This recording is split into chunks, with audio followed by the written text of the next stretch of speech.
చాలా సంతోషంగా ఉంది. 20 ఏళ్ల నుంచి మేము ఇల్లు లేక ప్రతి ఇల్లు తిరిగినాం సార్. చాలా కాంగ్రెస్ది చాలా మాకు అది ఉంది సార్. మేము రుణపడి ఉన్నాం సార్ కాంగ్రెస్. నా పేరు హసీనా బేగం. నేను 11వ వార్డులో ఉంటాను సార్. దేవరకొండ మాది.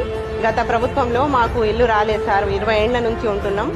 20 ఏళ్ల నుంచి మాకు ఇల్లు రాలేదు. కాంగ్రెస్ ప్రభుత్వం వచ్చిన తర్వాత మాకు ఇల్లు వచ్చింది సార్. మాకు చాలా సంతోషంగా ఉంది సార్. ఇల్లు వచ్చినందుకు కాంగ్రెస్ ప్రభుత్వం మాకు ఇల్లు ఇచ్చింది సార్.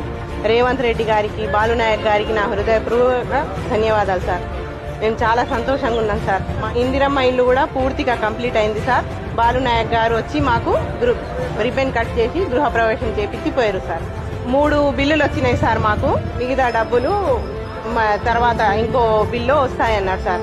చాలా సంతోషంగా ఉంది. 20 ఏళ్ల నుంచి మేము ఇల్లు లేక ప్రతి ఇల్లు తిరిగినాం సార్. చాలా కాంగ్రెస్ది చాలా మాకు అది ఉంది సార్. మేము రుణపడి ఉన్నాం సార్ కాంగ్రెస్. మాకు గత ప్రభుత్వంలో ఎలాంటి ఈ సహాయాలు కానీ ఆర్థిక సాయం జరగలేదు సార్. మా ఈ కాంగ్రెస్ పాలన వచ్చిన తర్వాత, రేవంత్ రెడ్డి గారి సర్కార్ వచ్చిన తర్వాత మాకు బాలనాయక హయాంలో ఇల్లు వచ్చింది సార్. దానివల్ల మేము కట్టుకున్నాము. చాలా సంతోషంగా ఉంది సార్. రేవంత్ రెడ్డి గారికి, మా ఎమ్మెల్యే బాలనాయక్ గారికి, కాంగ్రెస్ ప్రభుత్వానికి మేము రుణపడి ఉంటాం సార్. మొత్తం మీద మాకు అన్ని విధాల కాంగ్రెస్ పార్టీ సహకరించింది సార్.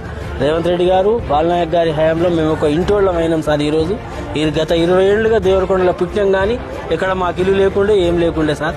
ఇలా మాకు ఒక సొంత ఇంటోళ్ళం అయినాం సార్. రేవంత్ రెడ్డి గారికి, బాలనాయక్ గారికి చాలా కృతజ్ఞతలు తెలుపుకుంటాం.